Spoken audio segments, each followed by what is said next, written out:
खव्यापासून आपण वेगवेगळे पदार्थ बनवतो. परंतु खव्याची पोळी बनवत असताना जे काही पुरण आपण तयार करतो ते एकतर जास्त सैल होतं किंवा मग कोरडं पडतं किंवा मग त्याची पोळी लाटताच येत नाही, लाटताना फाटते किंवा मग जो काही खवा आहे तो अगदी काठापर्यंत पोचला जात नाही. पोळी एकदम खुसखुशीत कशी बनवायची, सारण परफेक्ट कसं बनवायचं, अगदी सगळी माहिती या व्हिडिओमध्ये आहे. त्यामुळे व्हिडिओ कुठेही स्किप न करता शेवटपर्यंत नक्की बघा. खव्याची पोळी बनवण्यासाठी इथे मी अर्धा किलो खवा घेतलेला आहे आणि त्यासाठी 1 वाटी म्हणजेच 200 ग्राम साखर घेतलेली आहे. पहिल्यांदा कढईमध्ये अगदी अर्धा चमचा तूप घालायचं आहे. तसंही तूप घालायची गरज लागत नाही, परंतु खवा जसजसा गरम होत जातो तसा तो कढईला चिटकून बसतो. म्हणूनच अर्धा चमचा तूप घालायचं, जेणेकरून खवा अजिबात कढईला चिटकला जाणार नाही. आता हा खवा थोडासा मऊ करून घ्यायचा आहे. अगदी 1.5 ते 2 मिनटं मंद गॅसवरती हा खवा मऊ करून घ्यायचा आहे आणि त्यानंतरच यामध्ये साखर घालायची.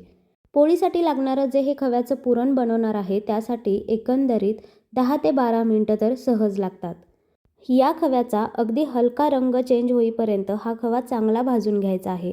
जसजसा वेळ जाईल तसतसा हा खवा अगदी सैलसर होत जातो आणि त्यामध्ये साखर घातल्यानंतर तो अजून आणखीच सैल होतो.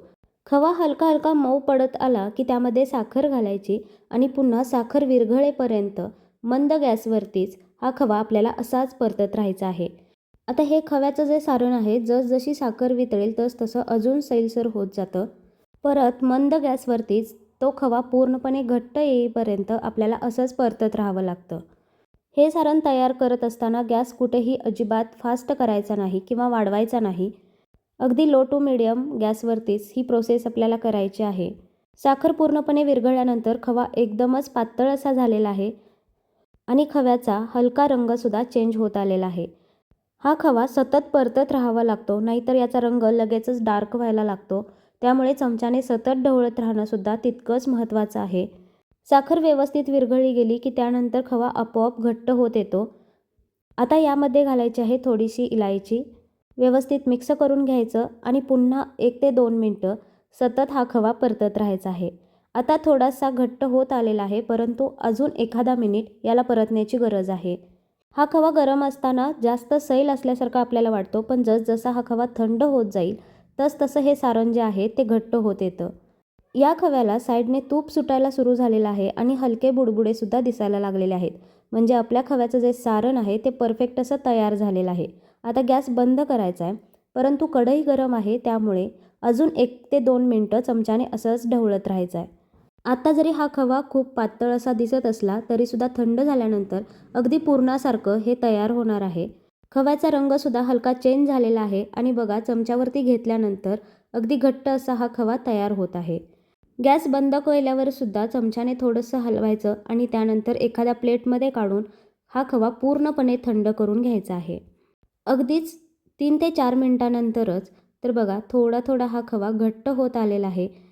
परंतु अजूनही हा खवा पूर्णपणे गरम आहे, त्यामुळे असाच बाजूला ठेवून देऊया आणि तोपर्यंत पोळीसाठी लागणारी जी कणिक आहे ती मळून घेऊया. परातीमध्ये इथे मी गव्हाचं पीठ घेतलेलं आहे. त्यामध्ये थोडंसं मीठ घालायचं आणि थोडं थोडं पाणी घालून याची कणिक मळून घ्यायची आहे. तर या पोळीसाठी लागणारी जी कणिक आहे ती अगदीच घट्ट नसते किंवा अगदीच आपण पुरणपोळीसाठी जशी कणिक बनवतो तशी सैलसरसुद्धा नसते. याची कणिक जर घट्ट राहिली तर सारण जे आहे ते अगदी काठापर्यंत पोहोचणार नाही आणि जर कणिक जास्तच सैलसर झाली, अगदी आपण पुरणपोळीला बनवतो तशी कणिक मळून घेतली तर ती पोळी आपल्याला लाटता येणार नाही. लाटताना ती फाटली जाऊ शकते. त्यामुळे अगदीच घट्ट किंवा अगदीच पातळ अशी ही कणिक मळून घ्यायची नाही. आपण चपातीला जशी कणिक मळतो तशीच मळून घ्यायची आहे. आता ही कणिक भिजण्यासाठी 10 मिनटं तरी कडेला ठेवून देऊया. तोपर्यंत कणिकसुद्धा भिजेल आणि खवासुद्धा पूर्णपणे थंड होईल. खवा पूर्णपणे थंड झाल्यानंतरच पोळी लाटायला घ्यायची आहे. तर बघा, थंड झाल्यानंतर अगदी आपण जसं पुरण बनवतो तसंच हे सुद्धा खव्याचं सारण तयार झालेलं आहे. अगदी सहज याचा गोळा होतोय, हाताला अजिबात चिटकत नाही. ज्या पद्धतीने आपण पुरणाची पोळी बनवतो अगदी तशीच ही खव्याची पोळीसुद्धा बनवायची आहे. कणकेचा छोटा गोळा घ्यायचा, जेवढी कणिक घेतलेली आहे तितकंच खव्याचं सारणसुद्धा घ्यायचं, उंडा भरून घ्यायचा आणि हलक्या हाताने याची पोळी लाटून घ्यायची.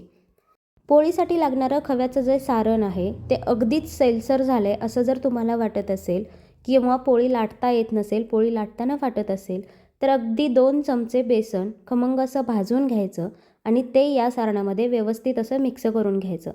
त्यामुळे अगदीच सैलसर असं सारण झालेलं असेल तर त्यामध्ये बेसनचं पीठ मिक्स केल्यामुळे त्याला घट्टपणा येतो आणि व्यवस्थित अशी त्याची पोळी लाटता येते.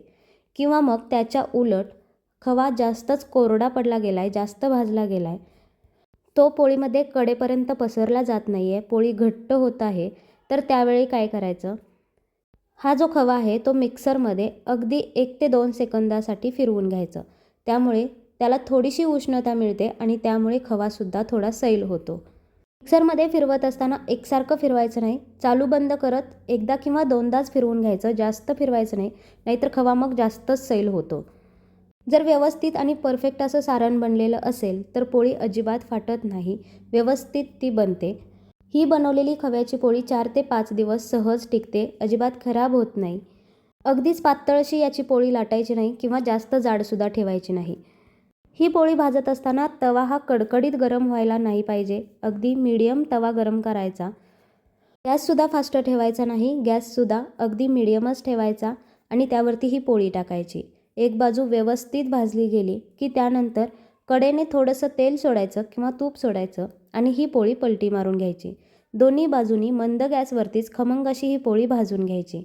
खव्याची पोळी ही थोडी जास्त भाजली की चवीला छान लागते, त्यामुळे अगदी खरपूस अशी ही पोळी भाजून घ्यायची आणि पोळी खमंग भाजण्यासाठी गॅस मात्र मंदच ठेवायचा.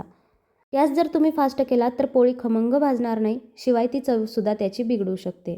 आता पुरणपोळीचा उंडा भरतो त्या पद्धतीने जर तुम्हाला उंडा भरता येत नसेल तर या पद्धतीने सुद्धा तुम्ही याचा उंडा भरून घेऊ शकता.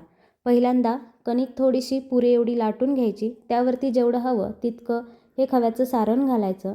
सगळ्या बाजूने कणिक ओढून त्याचा एक गोळा तयार करून घ्यायचा, हलकं प्रेस करून घ्यायचं, जेणेकरून मध्ये भरलेलं जे सारण आहे ते अगदी काठापर्यंत पोचलं जाईल आणि हलक्या हाताने ही पोळी लाटून घ्यायची.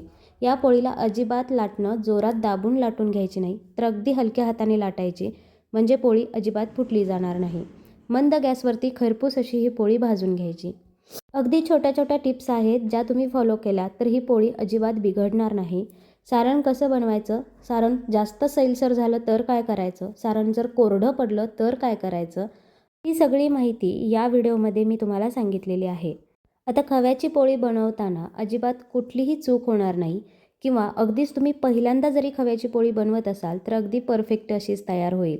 अगदी खमंग आणि खुसखुशीत अशी ही खव्याची पोळी तयार झाली आहे. अगदी काठापर्यंत याचं सारण जे आहे ते पसरलं गेलं आहे.